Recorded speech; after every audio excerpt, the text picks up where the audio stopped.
Welcome to the Deep Dive. Today we're taking a closer look at something really precious, our eyesight. For many of us, as the years go by, or maybe just with our modern lives, we start noticing little changes. Things might not be quite as sharp, perhaps a bit blurry. We often hear these are just, well, part of life, right? But what if there's more to it? What if some simple, often overlooked ideas about how our body works could offer new ways to support our eye health?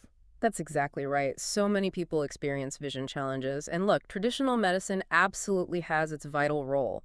But today, we want to explore some really fascinating perspectives. These insights look at the deeper reasons why these conditions might pop up. And they offer methods that can empower you, the listener, to take a more active role in your own eye care. It's really about understanding the why, not just the what. Exactly. And what's really striking, as we'll kind of unpack today, is how much of our vision health might be connected to something surprisingly simple. Things like the mechanics of the muscles in and around our eyes, and maybe the flow of nutrients to these really delicate parts. It's almost like our eyes are telling us a story about our overall body health. Okay, let's get into this. So maybe we should start with the basics. How our eyes actually manage to focus. Because it really is quite amazing. Think of your eye like a super sophisticated natural camera. Right, a camera. Yeah. So at the very front, you've got that clear protective window that's the cornea. And then just behind that, inside the eye, is your natural lens doing the focusing. Light comes through both of those. And for you to see clearly, that light needs to land perfectly on the screen at the very back, the retina, when it all lines up. Crisp, clear vision. And when things don't quite line up perfectly, well, that's where we get conditions like nearsightedness. Myopia is the medical term, and farsightedness or hyperopia. With nearsightedness, that light focuses just a little bit before it hits the retina. Before it. Yeah, before the screen. So distant things look blurry, like looking through, a smudged window. For farsightedness, it's the opposite. The light tries to focus behind the retina, which makes close-up things blurry. Reading a menu, a book, it becomes a real strain. Now, the main player here, the thing doing the adjustments, is a tiny muscle called the ciliary muscle. Ciliary muscle, right. It's wrapped around your natural lens, and its job is to change the shape of that lens. Makes it rounder for close-up, flatter for distance. It's like your eye's built-in autofocus. That's where it gets really interesting, doesn't it? Especially now with all our screens and close work. Think about nearsightedness. We see so much of it, especially in younger people. If you spend hours staring at your phone, your computer, what's happening to that focusing muscle? Well, it gets really used to being in that more rounded position for close work. It gets comfortable there. But the downside is it doesn't get enough practice flattening out for looking far away. It's almost like it gets a bit stuck, in that near focus mode. Stuck, yeah. Like it forgets how to stretch. Exactly. And as you might guess, farsightedness often comes from the opposite pattern. We see it in people who are constantly looking far away, maybe a truck driver always scanning the horizon. Makes sense. In that case, the ciliary muscle is always kind of tense, keeping the lens flat. Over time, it can get rigid like that. Then, when you need to look at something close, it struggles to become round enough. It's like it's stuck in the far setting. Like any muscle, really. Needs a balanced workout. But the good news is there's apparently a simple exercise for this to help retrain it. Yes, a very effective one. Here's how you do it. Stand near a window. Get a small piece of paper with tiny text, like off a label or something. Hold it about, say, 30, 40 centimeters away. That's roughly a foot and a half. Look really intently at that text for about 30 seconds. Really try to focus. Then immediately look at the window at something far away, a tree, a building, whatever. Focus on that for 30 seconds. Near, then far. Exactly. Near for 30, far for 30. And you repeat that cycle maybe 5 to 7 times. And the benefit of that is what exactly? It's basically physical therapy for that ciliary muscle. By making it switch back and forth, near to far, you're engaging it, then relaxing it. This helps restore its flexibility, its range of motion. You're reminding it how to do both jobs well. Building up its dexterity again. Precisely. And the really amazing part I read is that people might see improvements pretty quickly, like in just a few weeks. It can be surprisingly fast, yes, sometimes 2 or 3 weeks. It really shows how adaptable our bodies can be if we give them the right signals. That's pretty remarkable. Okay, so that covers the focusing muscle getting a bit, well, set in its ways. But what about more complex issues, like severe nearsightedness, high-degree myopia, or astigmatism? You mentioned this isn't just the muscle, but maybe the shape of the eye itself. You're right, that's a different level of challenge. Ideally, your eyeball is nice and round, like a little ball, but sometimes it can actually become elongated, stretched out, a bit more like a rugby ball shape than a perfect sphere. Elongated. How does that happen? Well, when the eyeball stretches like that, it physically moves the retina further back. So no matter how the lens adjusts, the light just can't reach the retina properly to make a sharp image. It always falls short.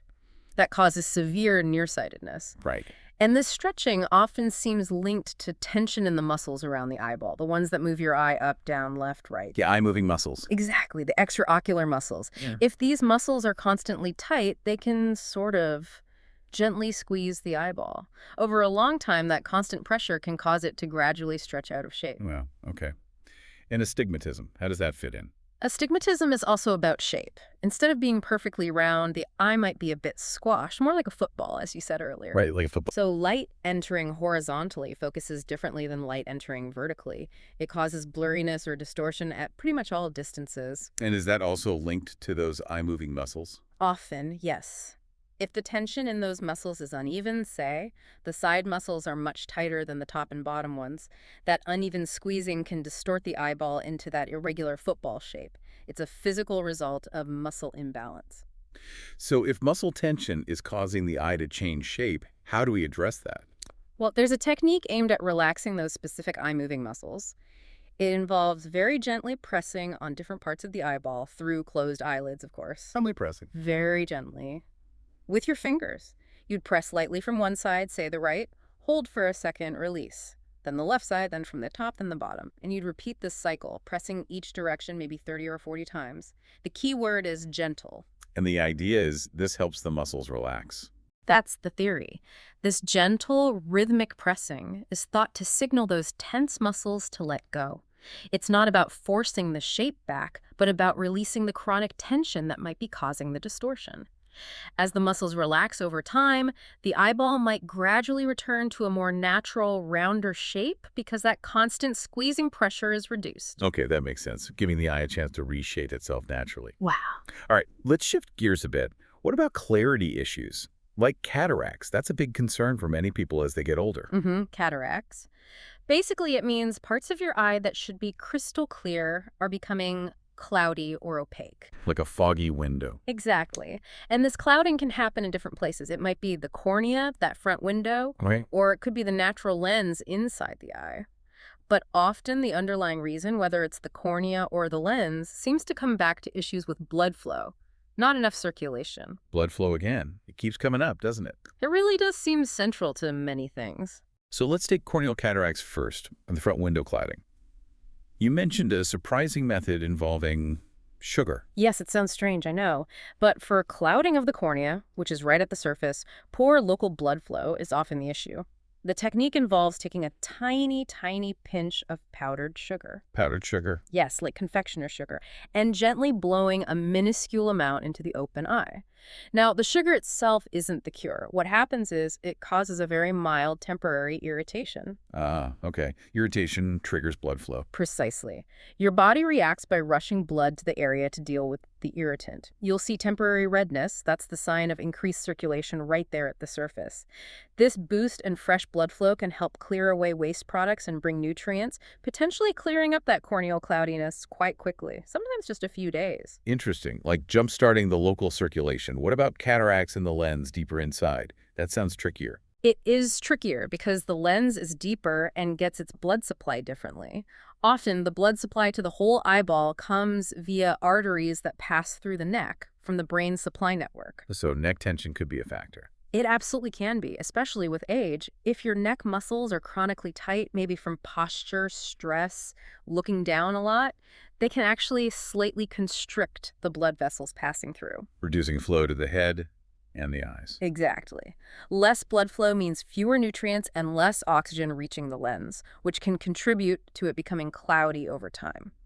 So, two main approaches here. First, neck stretches. Regularly stretching the side and back muscles of your neck, maybe aiming for 10 times a day, can really help improve that crucial blood flow. Simple stretches, big impact potentially. Potentially, yes. The second approach is gentle warming. You need something warm to body temperature, around 36, 37 Celsius. Your hands aren't quite warm enough for this. Not hands. Okay. What then? A warm compress. A warm compress could work, yes, as long as it holds that gentle heat. You place it gently on the closed eye for maybe 15 to 30 minutes. This warmth helps dilate or widen the tiny blood vessels inside the eye, improving circulation right to the lens area. Okay, so neck stretches for the main supply line and warming for the local vessels. Got it. Let's move on to glaucoma. My understanding is that's about pressure building up inside the eye. That's the essence of it, yes. Your eye constantly produces a fluid called aqueous humor in the front part. This fluid circulates, brings nutrients, and then it's supposed to drain away through a tiny channel, like a little drain pipe. Yeah. Glaucoma typically happens when that drainage channel gets blocked or squeezed shut. Fluid keeps being produced, but it can't get out properly, so it builds up, and the pressure inside the eye increases. That pressure can damage the optic nerve over time. And is there a self-help technique for this too? There is a suggested technique. Yeah. It involves gently pressing on the closed eyes with 2 fingers, then quickly releasing, like a little pump action. Press and release, press and release. Yeah, repeating that maybe 30 or 40 times. The idea is that this gentle pumping action might help physically encourage the fluid to move towards and through that blocked drainage channel. It's like trying to gently nudge the blockage clear to allow the fluid to drain again, reducing the pressure. Interesting. A mechanical approach to a drainage problem. Yeah. Okay, lastly, let's touch on something quite serious. Retinal detachment. When the seeing layer at the back peels away. Yes, that's a very serious condition. And again, the underlying cause often seems to be related to poor blood supply to the retina itself. The retina is incredibly active tissue. It needs a constant, rich supply of oxygen and nutrients from the blood. Like any vital organ. Exactly. If that blood supply gets compromised, the retinal tissue can weaken, become unhealthy, and eventually start to detach from the layer underneath that nourishes it. Now, conventional treatments often use a laser to essentially spot weld or glue the detached retina back in place. Which sounds necessary sometimes, but Yeah. connecting back to our theme, does that fix the reason it detached, the blood flow issue? That's the critical question, isn't it? While the laser might physically reattach the retina, it doesn't necessarily solve the underlying problem of poor circulation that might have caused it to detach in the first place. And arguably, the scarring from the laser, while perhaps unavoidable, might even further impede the very delicate blood flow in that area. So it could potentially set up a cycle. It's a concern. So the alternative perspective focuses intensely on restoring that blood flow. The methods are actually very similar to what we discussed for lens cataracts because it's about improving overall circulation to the head and eye. So back to the neck stretches. Absolutely. Regular neck stretches to ensure those main arteries aren't constricted. And again, that gentle warming of the eye. Using a warm object, 36, 37 degrees Celsius, applied for 15-30 minutes. To dilate the local blood vessels again. Exactly. To encourage more blood flow deep into the eye, nourishing the retina. The aim is to give the retina the resources it needs to stay healthy and attached, or to heal and reestablish connections naturally. Wow. Okay, what a fascinating tour through common eye conditions. We've covered nearsightedness, farsightedness, astigmatism, cataracts, glaucoma, retinal detachment, and the really remarkable thing is seeing these potential links, muscle tension, whether it's the focusing muscle or the eye-moving muscles, and crucially blood flow, often influenced by things like neck tension. It really does paint a picture of the eyes not being isolated, you know? They're deeply connected to the rest of our body's mechanics and circulation. And understanding this, considering these kinds of gentle self-care approaches, it can be incredibly empowering, I think. It offers a different way to think about looking after our vision. It definitely raises a big question for you listening at home. What if many of these vision changes we sort of accept as just part of getting older or, the cost of using screens? What if they're actually signals? Signals that our body needs a bit of help with relaxing muscles and improving circulation. How might thinking about it that way change how you approach your own eye health journey? Maybe making it feel less passive, more dynamic. Well, thank you for joining us on the deep dive today. We hope these insights have empowered you, give you some new things to think about, and maybe even try for your own eye health.